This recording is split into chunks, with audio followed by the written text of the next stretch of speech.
Boa noite para todos, aqueles que nos assistem pelo nosso canal do YouTube, para aqueles que estão conosco na nossa página do Facebook. E estamos hoje aqui presencialmente no nosso salão, da nossa casa de Ivon Costa. Também o nosso boa noite para todos que estão aqui no salão.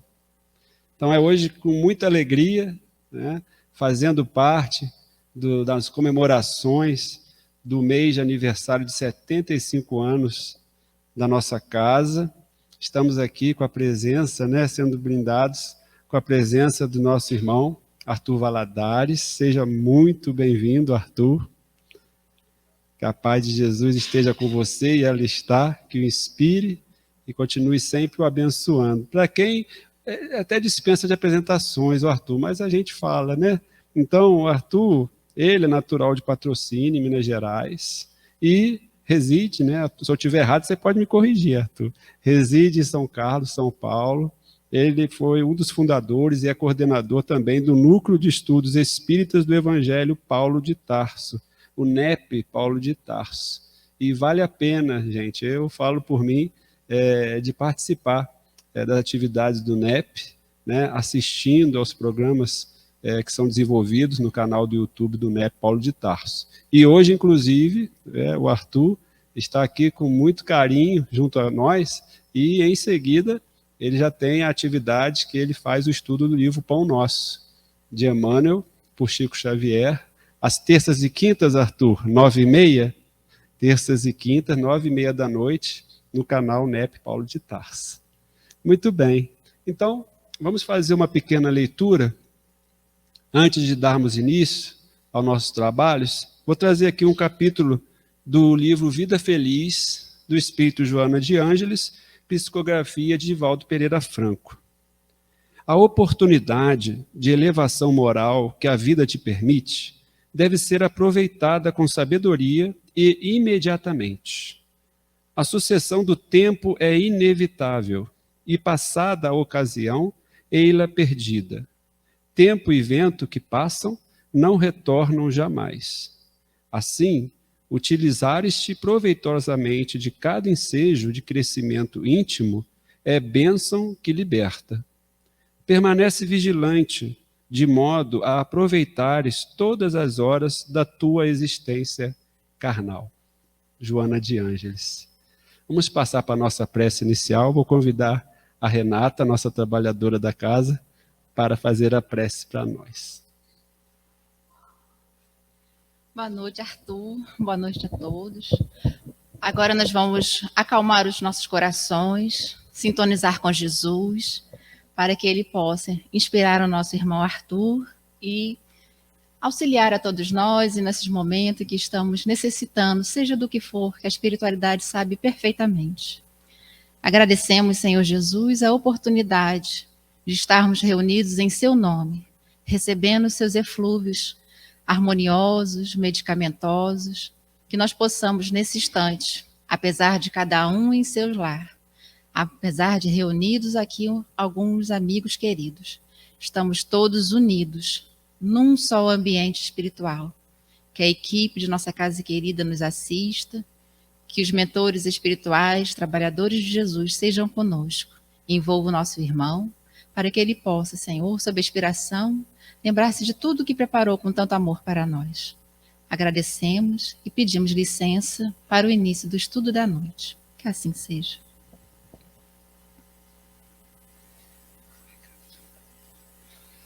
Muito bem. É só levantar aqui. Agora que estamos, né, já mais harmonizados, vamos dar início então à nossa noite. Mais uma vez, as bênçãos para você, Arthur, e a palavra é toda sua. Obrigado, meu amigo. Então, antes de mais nada, eu gostaria de agradecer pelo convite que a casa nos fez, especialmente por podermos participar também dessa ocasião tão especial, no aniversário de 75 anos do Centro Espírita Ivon Costa. Ficam aqui os nossos votos de muito trabalho, de muitos anos mais na seara do Mestre, sob as bênçãos de Jesus, sob a inspiração de Allan Kardec e de outros tantos benfeitores, semeando consolações, esperanças, instrução a todos os corações que certamente aí têm passado, encarnados e desencarnados, e colhido as bênçãos da vida. Então, sentimos-nos honrados aqui em poder participar desse momento festivo e enviamos um abraço a todos que nos acompanham aí presencialmente no Ivon Costa, em Juiz de Fora, e também a todos aqueles que nos acompanham pelas redes. Estamos, de fato, como foi dito na prece, todos reunidos em um mesmo ambiente espiritual, em uma mesma sintonia de propósitos e de sentimentos. Que o Mestre, portanto, nos abençoe, nos inspire, para que possamos recolher as inspirações que nos serão trazidas e transformá-las ao longo de nossa vida, ao longo de nossos passos, em mais luz, em mais paz, em libertação, na jornada rumo ao mais alto. Então, que o Mestre abençoe a todos nós.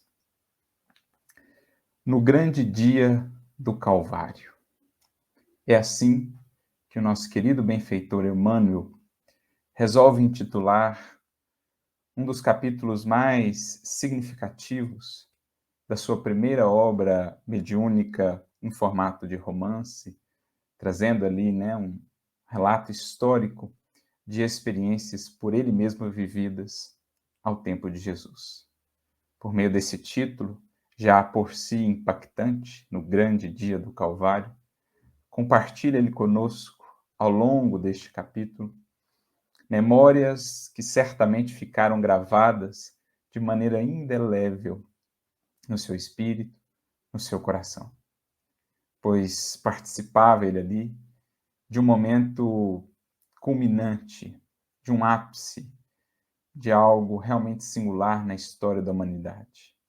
Quando o Mestre, que esteve conosco ao longo de alguns anos, ali findava a sua missão enquanto encarnado na Terra, para segui-la certamente como espírito, missão essa que desde há muito já vem cumprindo, em incumbência recebida diretamente do Pai, na coordenação de todo o processo evolutivo desse orbe e, mais tarde, dos que aqui fomos chegando, aportando, dos que aqui estamos aprendendo e nos educando.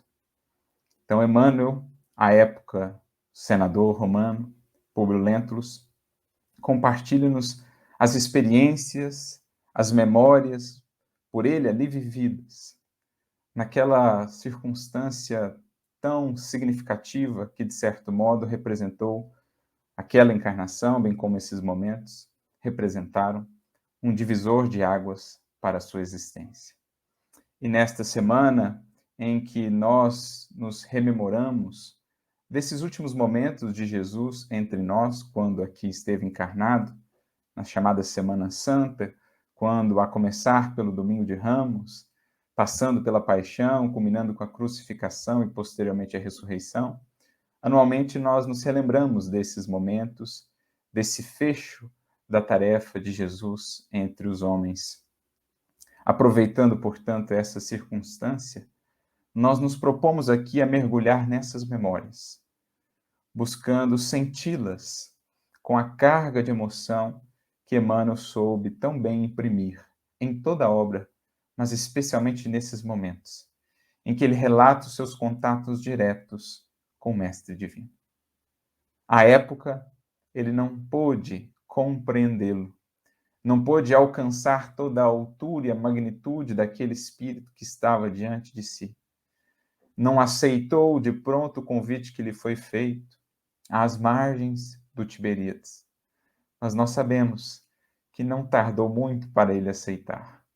É certo que tem sido uma longa jornada, que esse espírito vem trilhando com muito denodo, muita dedicação, desde a sua conversão ao final dessa existência, passando pela seguinte, na história, e assim sucessivamente, até vir a se tornar esse benfeitor que hoje a quem tanto devemos, na seara espírita, pelo legado que nos tem deixado, juntamente com o seu pupilo, Francisco Cândido Xavier, o legado que nos deixaram em termos de conhecimento do Evangelho e de conhecimento da doutrina espírita, em termos de vivência verdadeiramente espírita e cristã.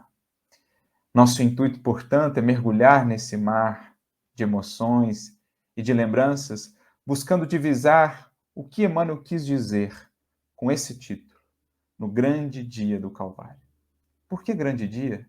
Se talvez foi ele um dos dias mais tristes da humanidade, quando o justo por excelência, aquele que foi e que é a maior expressão do amor, recebeu de nós, humanidade, os cravos da nossa inclemência, da nossa ingratidão, da nossa cegueira, da nossa dureza, mas nem por isso deixando de nos amar até o fim, como registra o Evangelho de João, e tendo-os amado, amou-os até o fim. Então alguém poderá perguntar-se, mas por que o grande dia do Calvário? E aqui que vem a doutrina espírita, que vem esse próprio relato de Emmanuel, esclarecendo para nós melhor todas aquelas circunstâncias que marcaram aquele dia fatídico, vem nos explicar o que está para além daquilo que apenas os olhos carnais podem ver. Porque, de fato, olhada aquela cena, visto aquele dia apenas do ponto de vista material, apenas com os olhos carnais, parece realmente apenas uma expressão de sombra, apenas, digamos, algo a se lamentar. Mas quando lançamos um olhar mais apurado, mais profundo, enxergando em espírito não a inclemência dos homens, a dureza de coração das criaturas humanas, mas o Mestre sublime em seu testemunho de amor e de fé, nós começamos a entender o que Emmanuel quis dizer com o grande dia do Calvário. Nossa reflexão, portanto, aproveitando essa circunstância da chamada Semana Santa, em que rememoramos esses acontecimentos, vai buscar nos levar a compreender melhor o que foi esse fecho luminoso da tarefa de Jesus entre nós. A paixão, a crucificação, com a posterior ressurreição, o que foi esse último gesto do Cristo junto a nós outros quando aqui esteve, esse último marco que ele quis deixar como luz inapagável.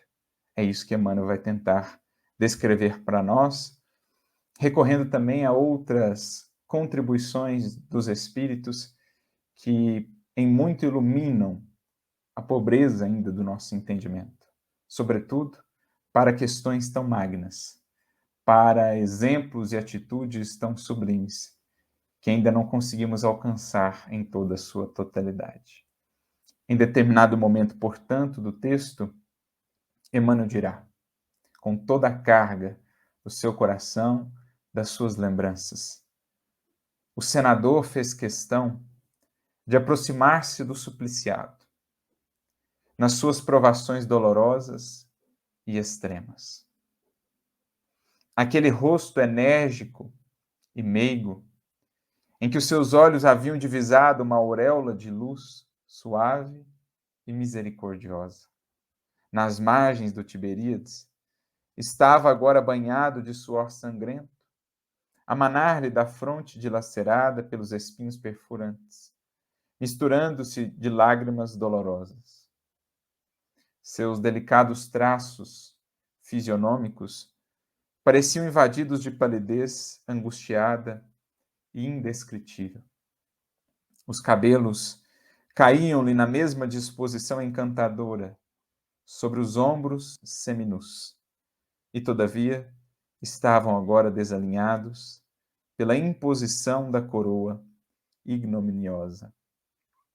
O corpo vacilava trêmulo, a cada vergastada mais forte, mas o olhar profundo saturava-se da mesma beleza inexprimível e misteriosa, revelando amargurada e indefinível melancolia. Não por ele propriamente, mas pela humanidade. Como durante a sua tarefa o Mestre irá revelar também, quando se aproxima de Jerusalém, vê a cidade, e então diz em lágrimas: Jerusalém, Jerusalém, a que matas os profetas que lhe envio, Quantas vezes não quis ajuntar os seus filhos sob as asas, como faz uma galinha com os seus pintainhos, e não o quiseste. Por ora, a paz que lhe está reservada, lhes está ainda encoberta, pela cegueira, naturalmente, em que nos encontramos. E ali, Jerusalém não representa a cidade, mas sim a humanidade como um todo. O trabalho incansável do Cristo buscando reunir-nos, como faz a galinha os seus pintainhos por debaixo das asas do seu amor e da sua paz, mas nós relutantemente temos negado essas bênçãos divinas, ainda cedendo à voz tresloucada, aos anseios desmedidos de nossas ambições, de nossas paixões, de nosso egoísmo, de nosso orgulho.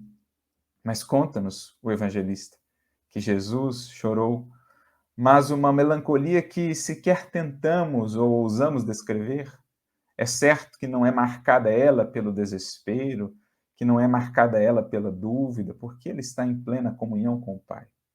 Talvez o quadro mais próximo para explicar essa melancolia divina seja o da mãe, vendo o filho tomar caminhos dolorosos, sem nada poder fazer, a lhe respeitar o livre-arbítrio, as escolhas, sendo ele já um filho de posse da sua autonomia.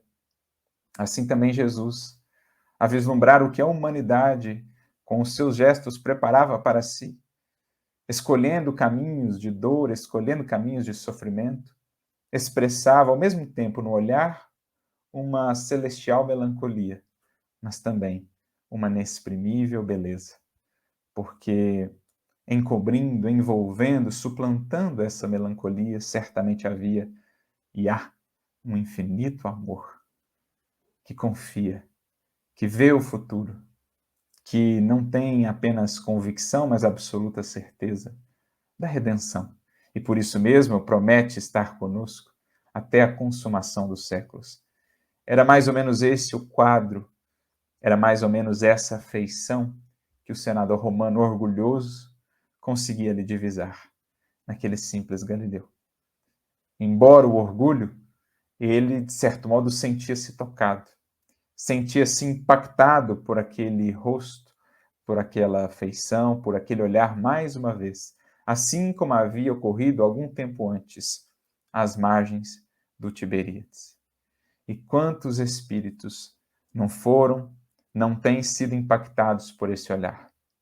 Porque mesmo não estando aqui fisicamente, segue o Mestre a nos olhar. A todos aqueles que aprofundam-se nessa experiência com o Evangelho, sentirão esses olhos pousados sobre si, convidando-lhes a novas perspectivas quanto à vida, quanto à evolução. Mas os que ali estavam, todos eles, foram singularmente marcados por aquele olhar.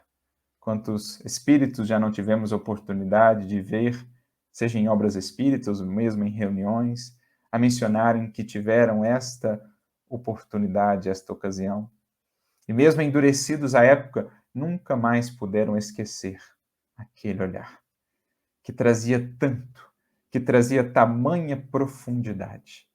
Já aqui, como disse o próprio Mestre, são os olhos, a candeia da alma, o que a revela por dentro. Então Emmanuel contemplava essa cena, aquele simples Galileu ali humilhado, com a coroa de espinhos, com aquela vestimenta em farrapos, sendo flagelado, mas mantendo-se por dentro absolutamente sereno, irradiando aquela mesma presença de espírito indescritível que havia feito ele, senador romano, se curvar, colocar-se de joelhos às margens do Tiberíades. Prossegue Emmanuel. Por um momento, seus olhos encontraram os do senador, que baixou a fronte, tocado pela imorredora impressão daquela sobre-humana majestade. Não conseguiu nem manter o contato, olho a olho. Tamanha fulguração daquele olhar A sensação deve ser a de ter o seu íntimo devassado, sentir-se penetrado pela luz, e nem todos estaremos ainda habilitados a lidar assim, com tamanha, digamos assim, impressão, com tamanho envolvimento, com tamanho impacto.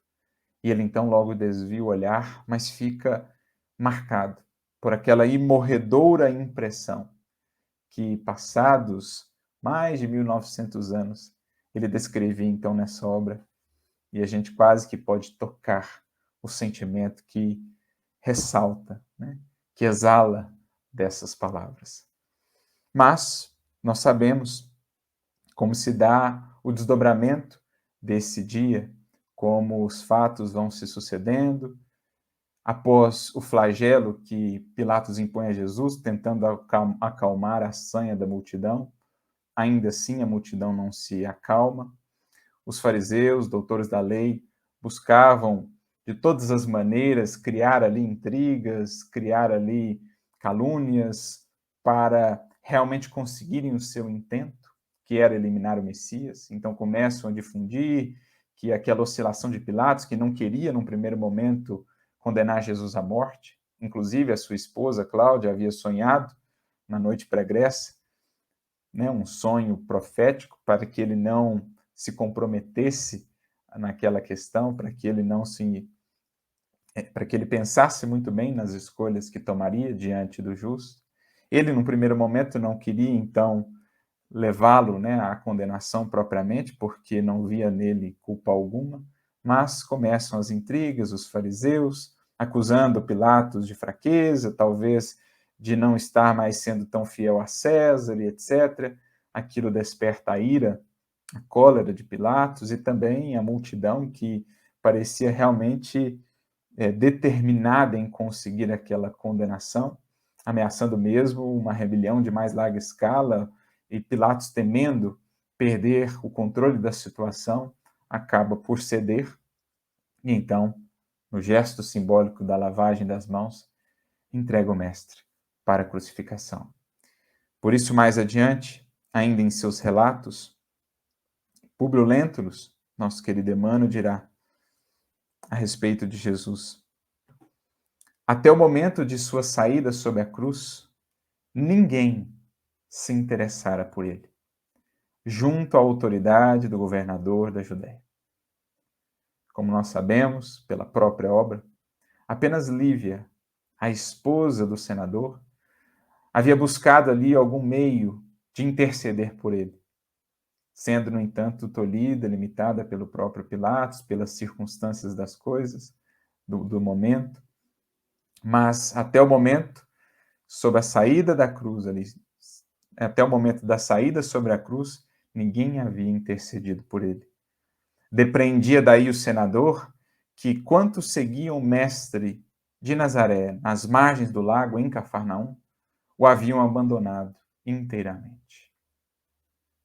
De uma das janelas do palácio, considerou o penalizado o desprezo infligido àquele homem que um dia o dominara com a força magnética da sua personalidade incompreensível, observando a ondulação da turba enfurecida ao sair o inesquecível cortejo.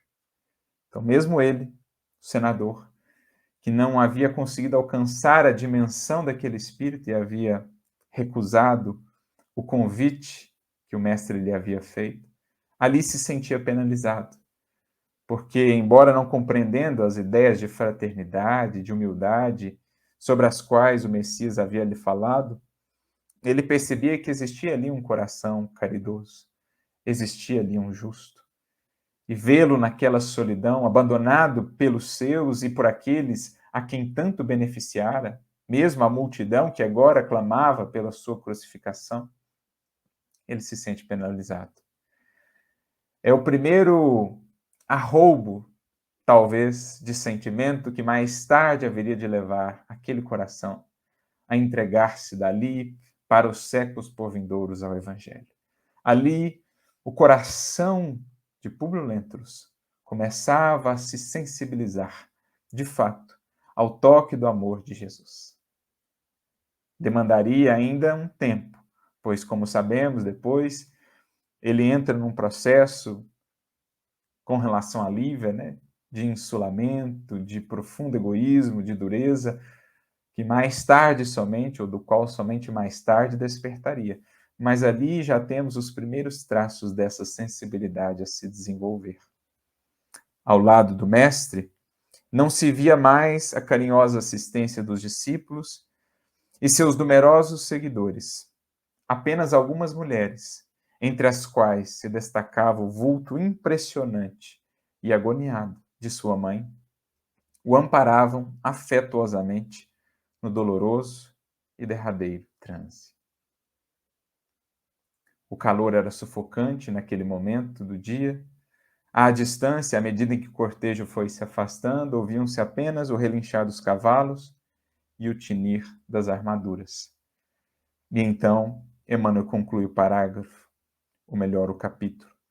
Impressionados com o espetáculo, que aliás não era incomum na Palestina, reuniram-se os romanos em uma das salas amplas do palácio governamental em animada palestra, comentando os instintos e paixões ferozes da plebe enfurecida. Então, como se nada de especial, de importante estivesse ali a acontecer. Voltam para os seus afazeres, afinal de contas, aquilo era um acontecimento de certo modo comum naquela região ou em outras regiões do Império. Daí a minutos, Cláudia, esposa de Pilatos, mandava servir doces, vinhos e frutas.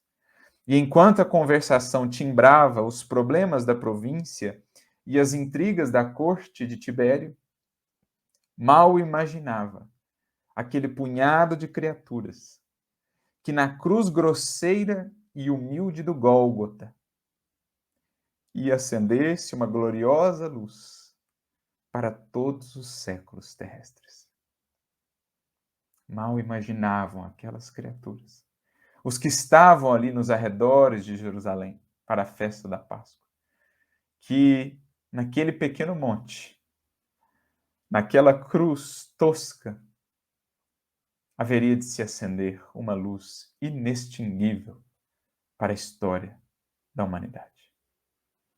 E é sobre o que está naquele ato, naquele momento, para além do olhar material, que nós queremos refletir e conversar. Porque, como nos dirá Emmanuel, no livro Pão Nosso, capítulo de número 103, muitos têm certa dificuldade em refletir sobre esses momentos da vida de Jesus. Alegam que talvez seria uma cultura indébita de sofrimento, relembrar esses momentos. Por que não relembrar apenas os momentos de mais alegria? Mas Emmanuel dirá que ele é daqueles que entende em cada momento da vida de Jesus uma riqueza de lição. Tesouros que não podem ser desperdiçados. E especialmente esta ocasião, do madeiro infamante, dirá Emmanuel neste capítulo, ela está repleta de majestade simbólica. Algo sobre o que o apóstolo Paulo foi talvez um dos primeiros a conversar, divulgar, comentar, por exemplo, na sua primeira epístola aos Coríntios, quando, no primeiro capítulo, ao tratar em vários momentos da cruz, da crucificação de Jesus, ele dirá que pregava o Mestre crucificado, que para uns era loucura, para outros era escândalo, mas que, em verdade, para aqueles que iam percebendo toda essa majestade simbólica, iam compreendendo o que está por trás daquele momento, daquele instante, ali haveriam de encontrar, na verdade, profundas lições, celestiais convites. O benfeitor espiritual Cláudio, no livro Ave Cristo, dirá que o Mestre crucificado é divino desafio para as nossas almas, para aqueles que sabem ver, para aqueles que, para além do quadro doloroso, materialmente falando, vislumbram a sublimidade do sentimento que está envolvido naquele gesto, naquela renúncia, naquela entrega total, com plena fidelidade, com amor incondicional, com perdão irrestrito, com humildade plena. Por isso, mais uma vez, Emmanuel, agora no livro Fonte Viva, No capítulo 97, ele dirá: há uma glória oculta na crucificação. Reverberando, Emmanuel, um texto, mais uma vez, de Paulo, que diz que a palavra da cruz é loucura para os que perecem, mas para nós que temos sido salvos, ela é o poder de Deus. E Emmanuel, ao comentar essa fala, dirá nesse capítulo que da voz, ou do Calvário, desceu uma voz, um chamado, um clamor para a humanidade. A princípio desagradável, incompreensível, mas para aqueles que vão deixando os círculos das reencarnações de baixo teor espiritual, para aqueles que vão deixando o cativeiro das paixões, a cegueira ainda dos sentidos e das ilusões, começam eles a perceber o que essa voz verdadeiramente está a nos dizer. Porque ela nos fala do ápice da entrega, da sublimidade do amor, do que há de mais belo, completo, pleno em termos de virtudes. Ali, como que se fundem todas as virtudes celestiais naquele quadro magnífico.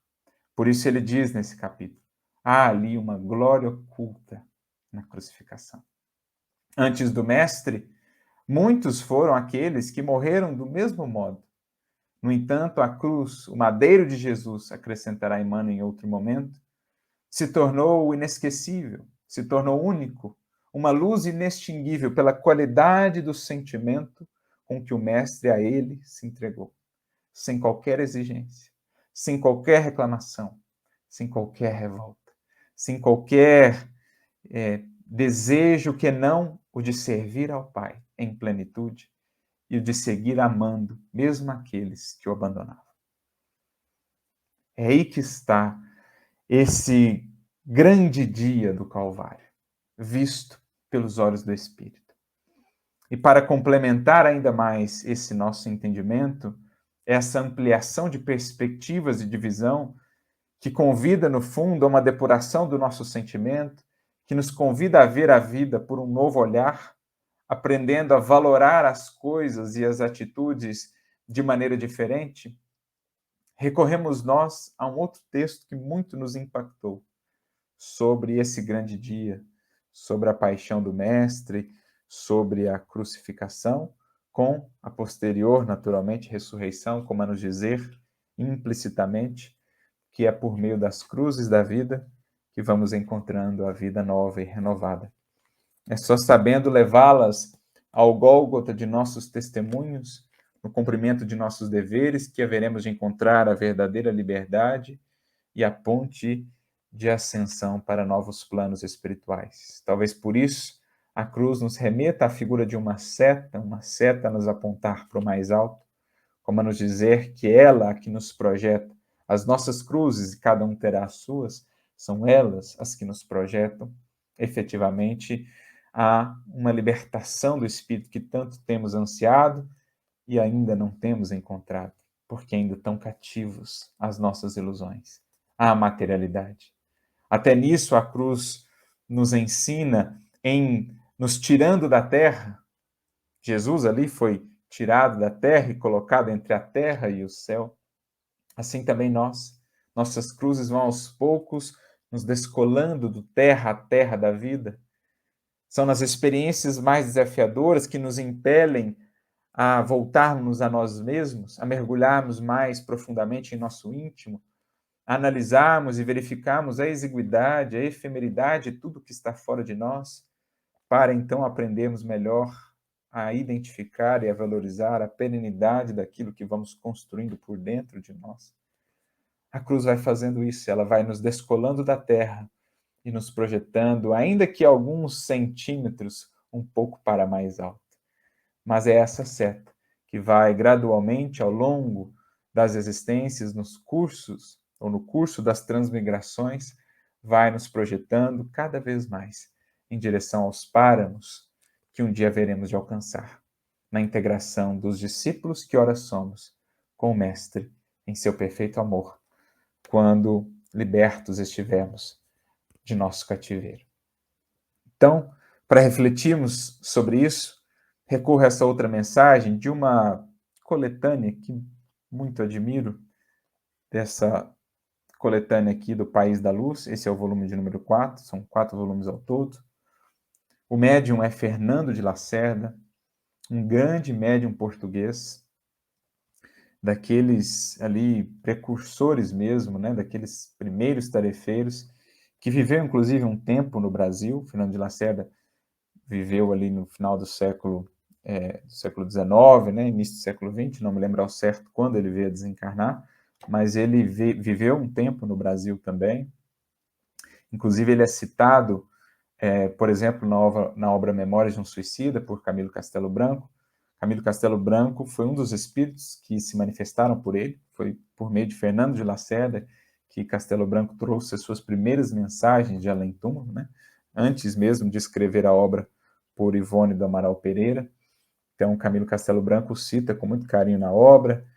E, enfim, essa coletânea é de uma riqueza espiritual imensa. Nós temos aqui vários espíritos que comparecem, de Victor Hugo, a Napoleão, a Teresa d'Ávila, a Essa de Queiroz, Camilo Castelo Branco, grandes poetas portugueses, João de Deus e outros tantos. E, neste volume de número 4, nós temos aqui, no capítulo 5, uma mensagem de Alves Mendes. Foi também um escritor, denotado escritor português, em que ele vai falar sobre a paixão de Jesus.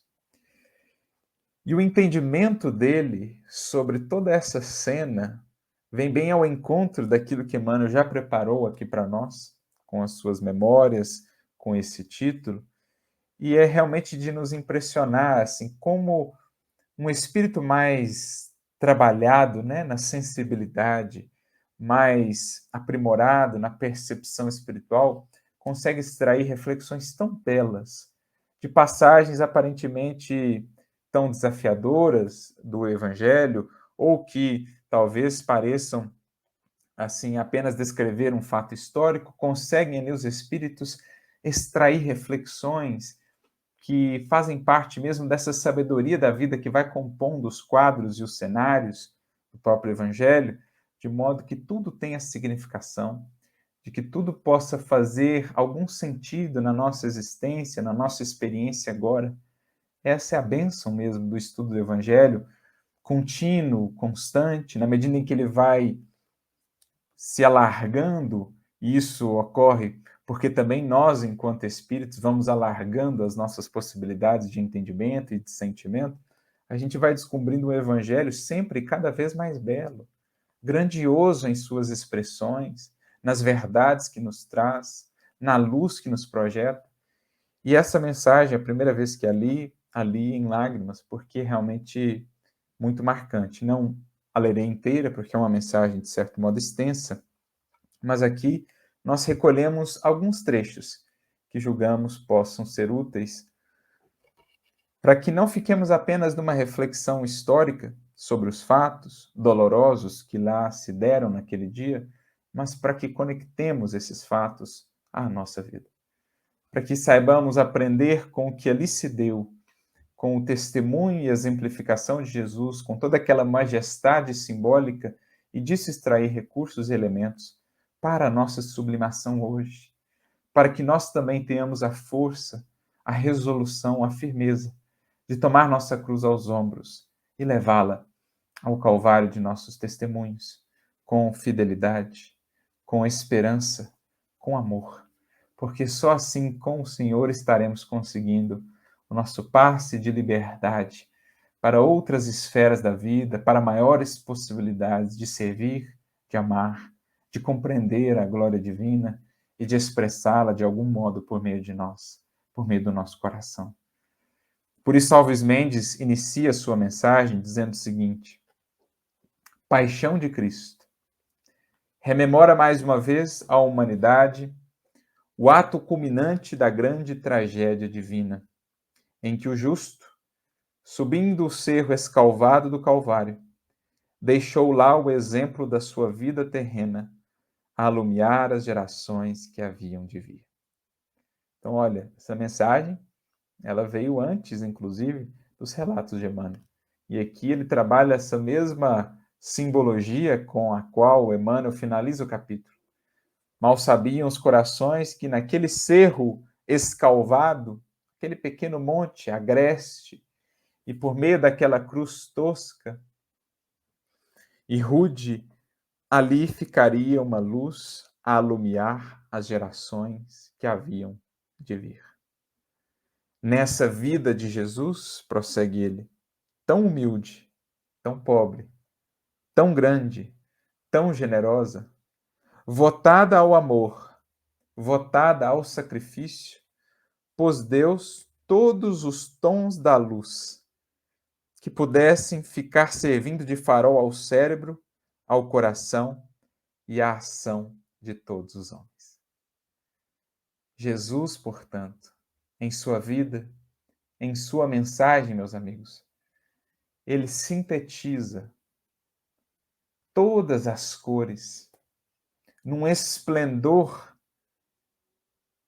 que realmente fulgura, que de tamanha luz chega a nos cegar, mas aos poucos estamos nesse esforço de nos acostumar com essa luz, para que não mais apenas venhamos a nos encantar com ela, mas para que saibamos acolhê-la, introjetá-la em nosso coração, em nosso modo de ser, de atuar, para que ela não seja mais apenas luz recolhida, mas luz também refletida, expressa em cada gesto, em cada ato, em cada olhar.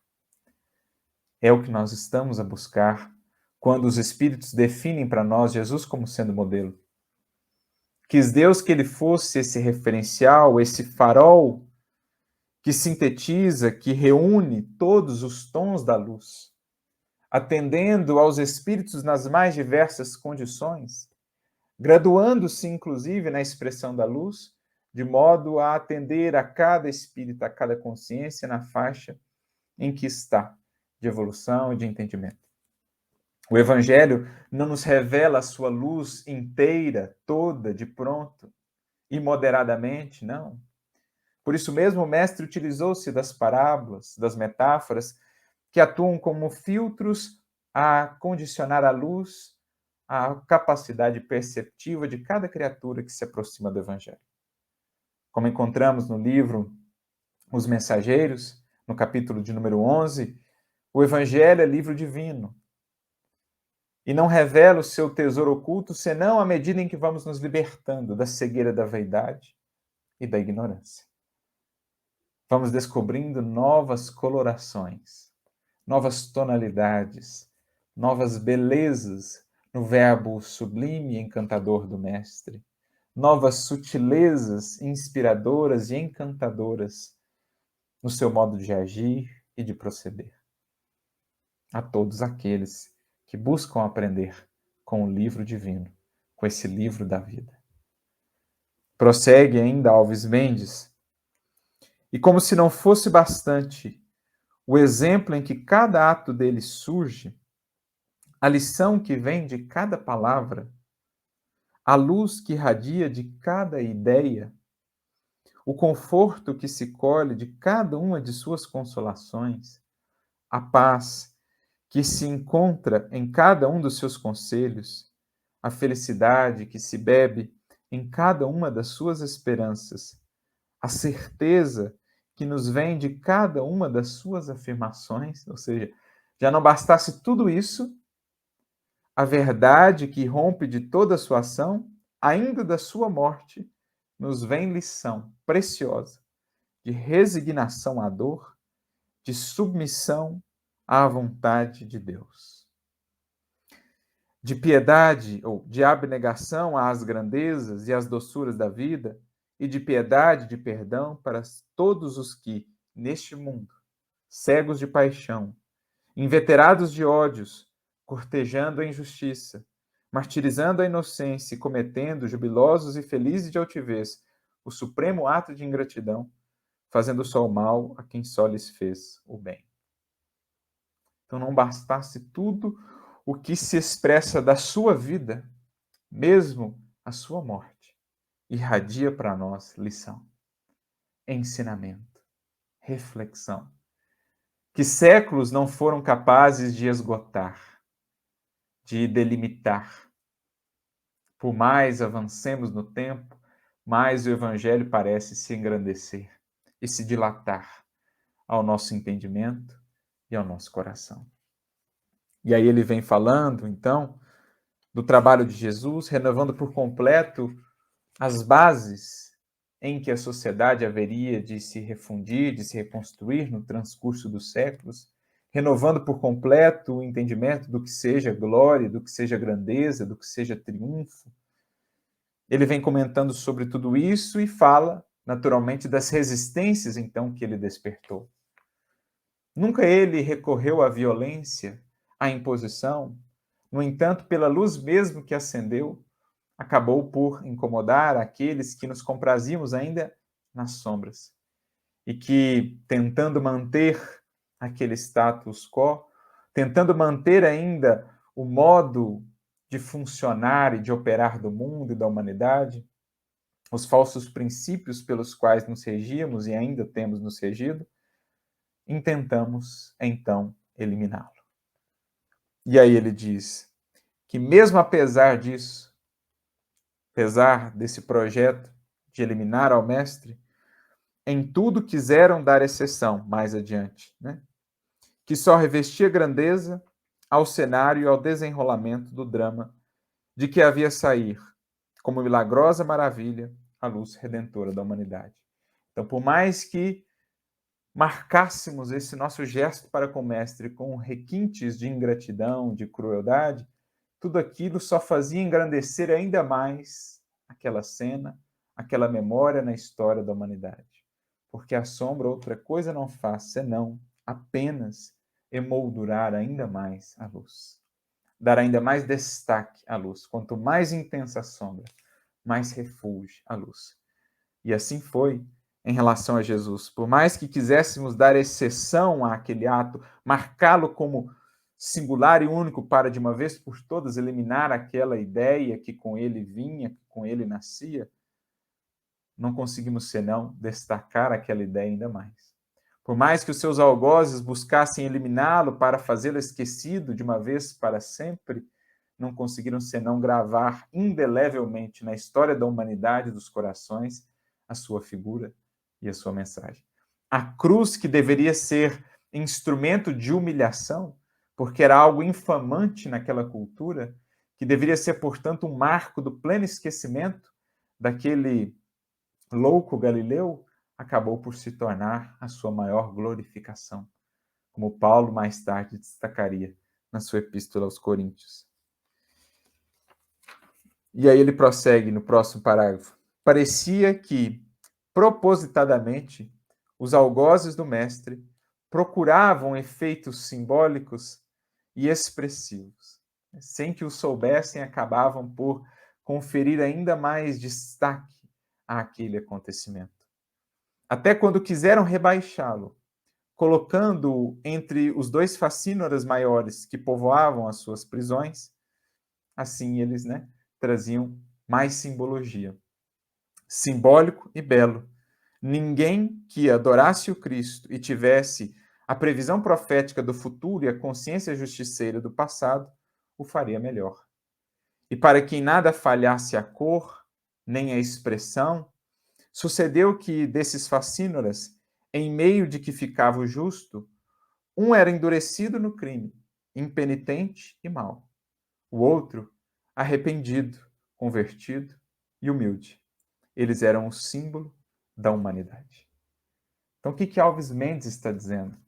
Que por mais que os seus algozes não alcançassem o que estavam fazendo, toda a dimensão do que estavam ali fazendo, em tentando rebaixá-lo, humilhá-lo ainda mais, acabaram por construir um quadro ainda mais simbólico e ainda mais belo, colocando-o entre dois ladrões, um ainda impenitente, ainda orgulhoso, ainda endurecido, e outro já arrependido, humilde, mais brando.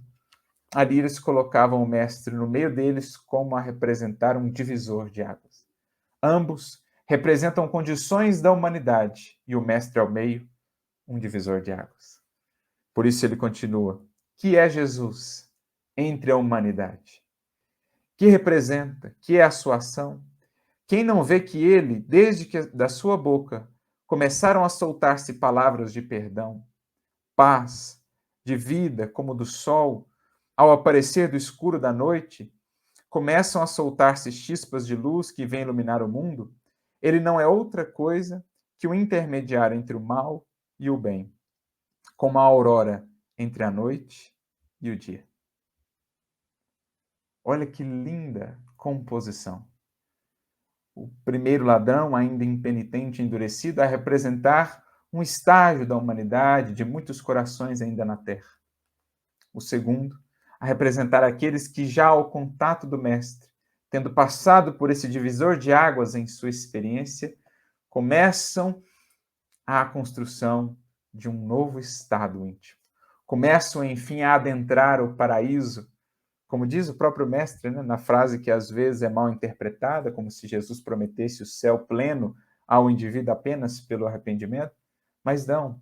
Ali é o paraíso a representar a esperança do recomeço, a reconstrução, o refazimento, aquela alegria de ser acolhido e de perceber que é possível mudar, é possível recomeçar.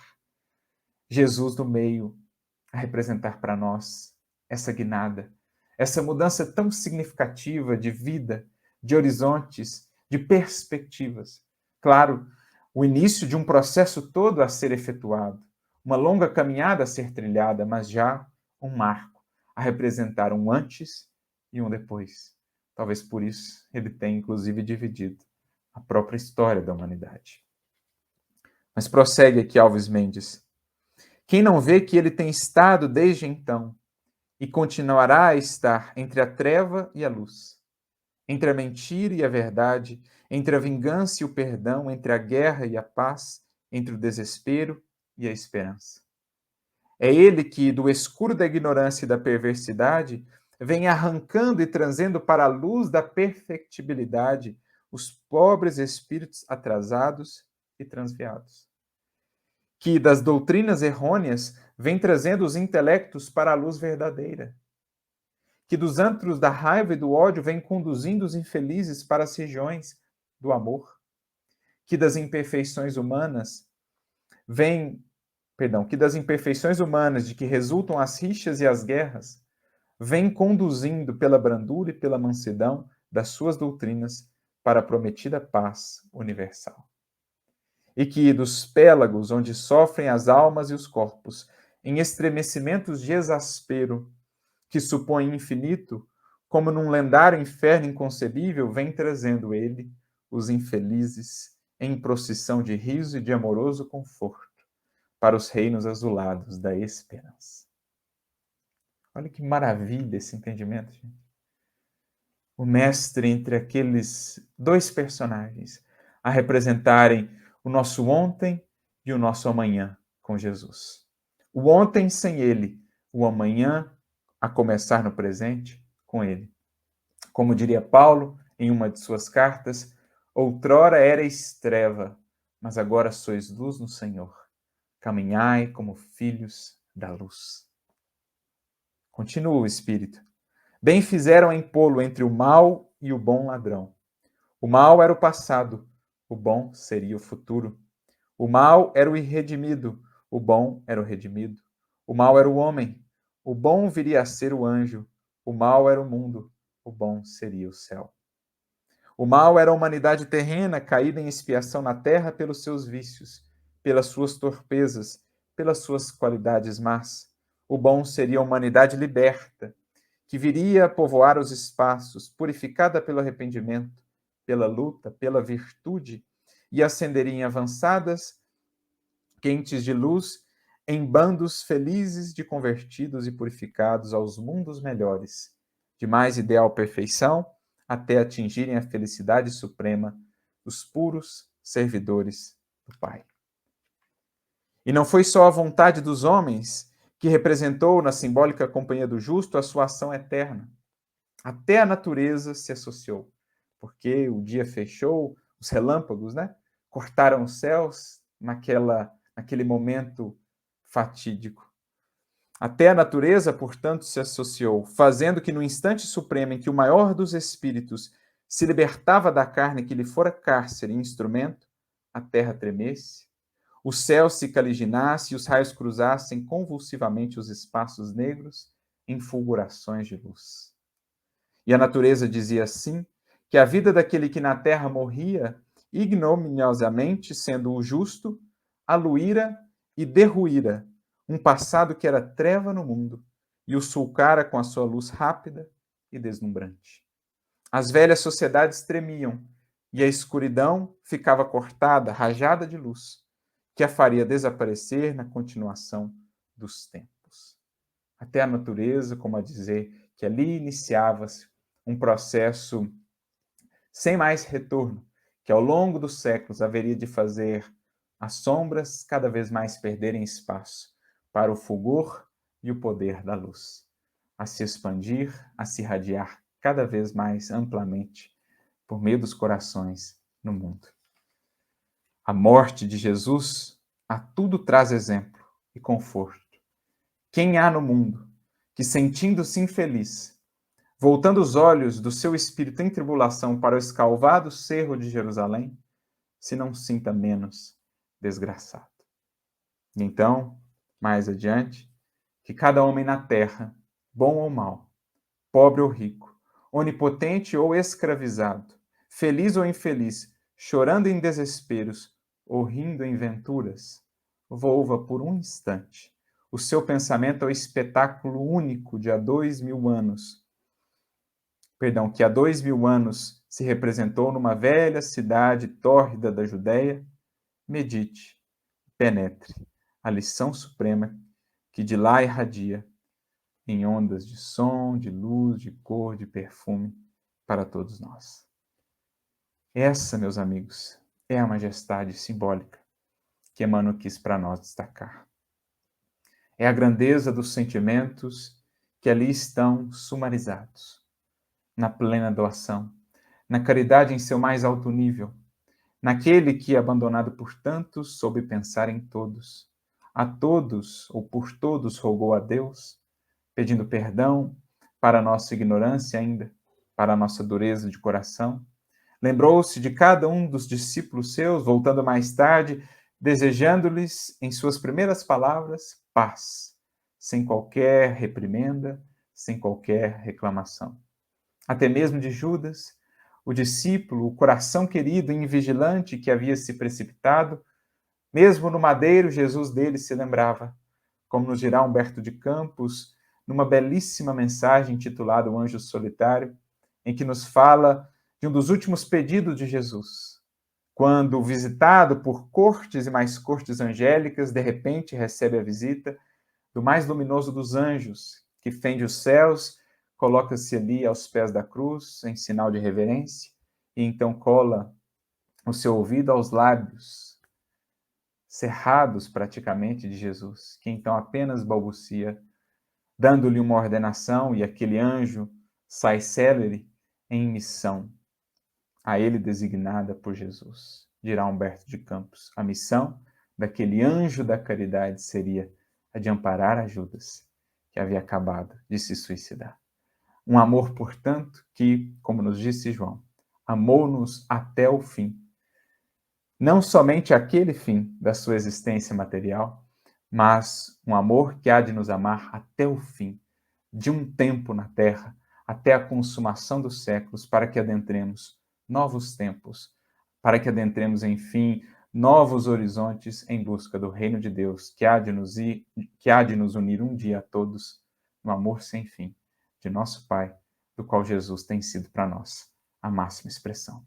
Que meditemos, sempre que a dor e a cruz pesarem em nossos ombros, nesse gesto, nesse dia, no grande dia do Calvário, e ali encontraremos não somente consolação, vendo que o Mestre foi à frente, que Ele sabe exatamente o que estamos a sentir, mas também sentiremos-nos desafiados, chamados a darmos um pouco mais de nós por essa grande causa, por esse grande movimento de luz, de redenção e de amor.